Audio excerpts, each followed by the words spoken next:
Hey everyone, welcome back to another practice. So in this one, we're going to do a more complicated problem and we're going to use functions and for loops to actually solve this one. So on the same website that you already clicked on in a previous video, you want to go to the hurdle 1 practice. So if you take a look at it, it's gonna, if you click on this menu up here, it's gonna take you to hurdle 1. So like that's the one you want to be, and it's gonna look like this. So the idea with this is that you want to take your robot, you want to write commands to take your robot throughout this course essentially to reach the final block, which is the the finish line. So I've already done this, and if I actually click on this, this is what this thing is going to look like. So it's going to go, turn, and just going to go through the whole thing.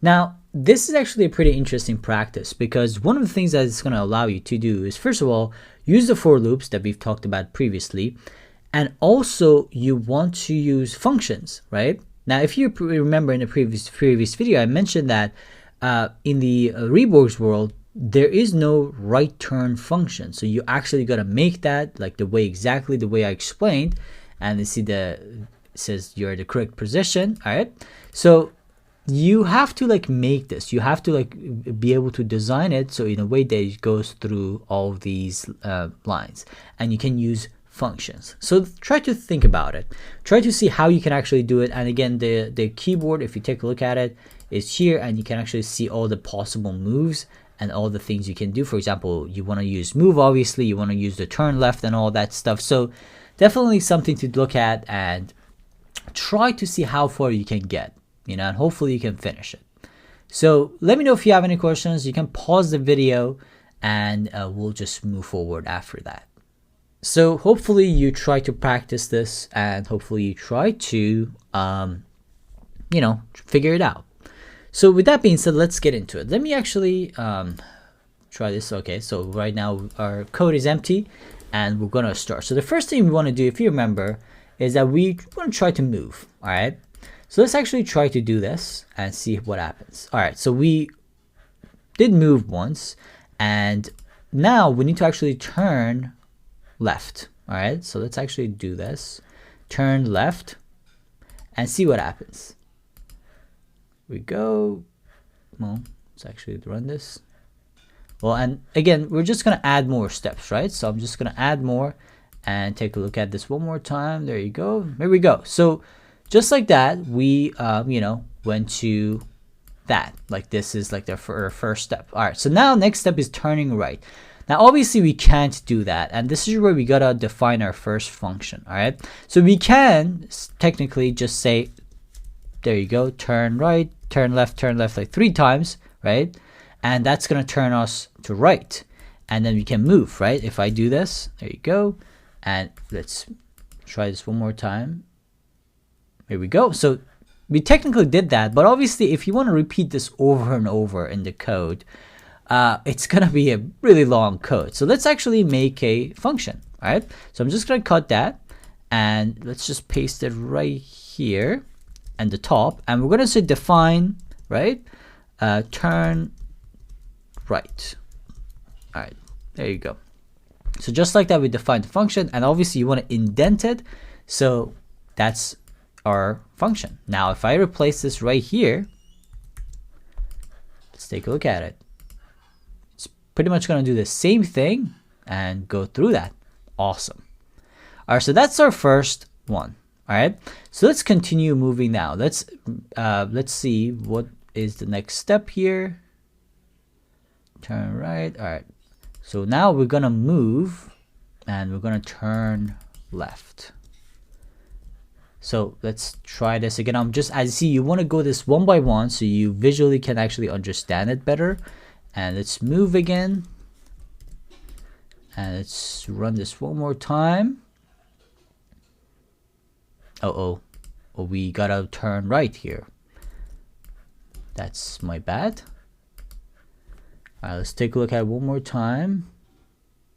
Perfect. All right, so now we turned right, or like turned left, right, and moved, and then we want to turn left one more time to just make sure we do this. Like again, I'm trying to make the one jump, right? So that's what we're trying to do. make that jump. Great. All right, let's move it one more time.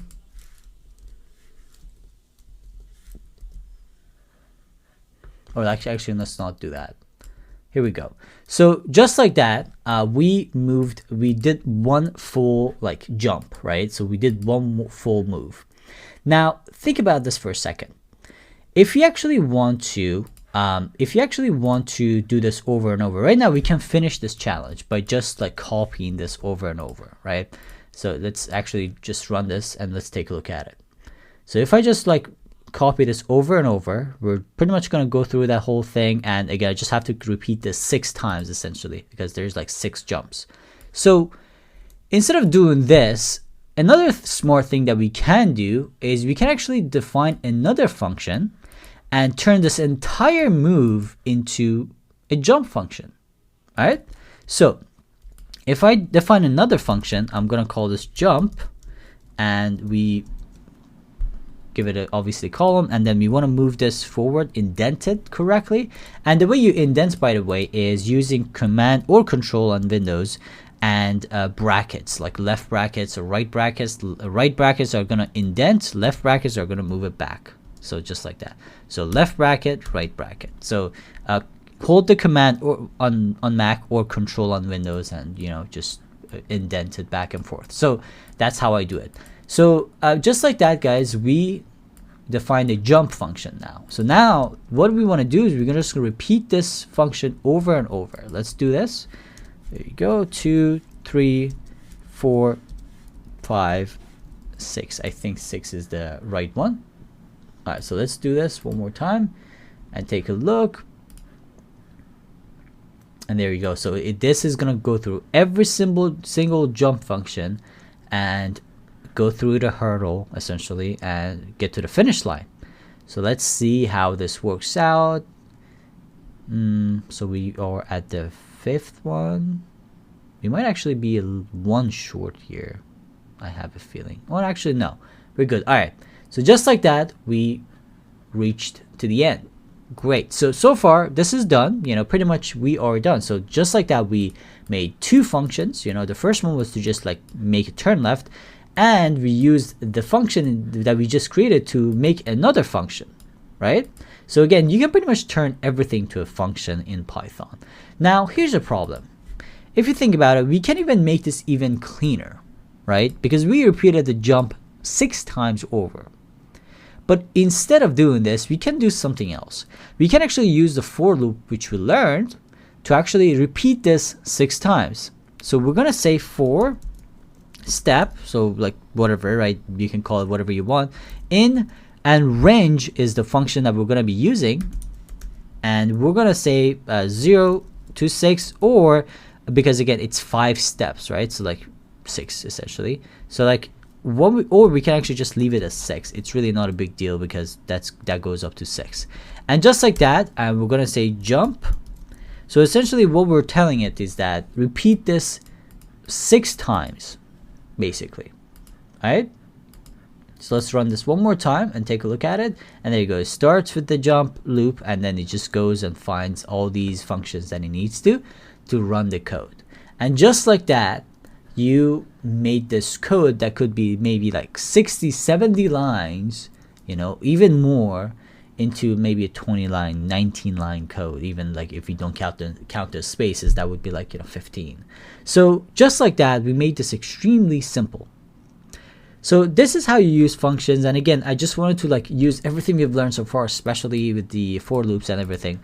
But hopefully you were able to understand this. If not, let me know. Or if not, you can just go through the practice one more time and try to like understand exactly what we did here. We defined the first function and we started using it in the code, and then we realized that okay, we can turn this entire movement, because it's the same repeating movement over and over, we can turn the entire jump into a function itself. And then we just called this function 6 times in a for loop, and we just went through all of the whole thing. Just like that, we finished this. So let me know how you did, and let me know if you have any questions, guys. If not, I'll see you in the next one, where we're gonna do a little bit more practices and like kind of get into more advanced concepts as well. All right, so I'll see you in the next one.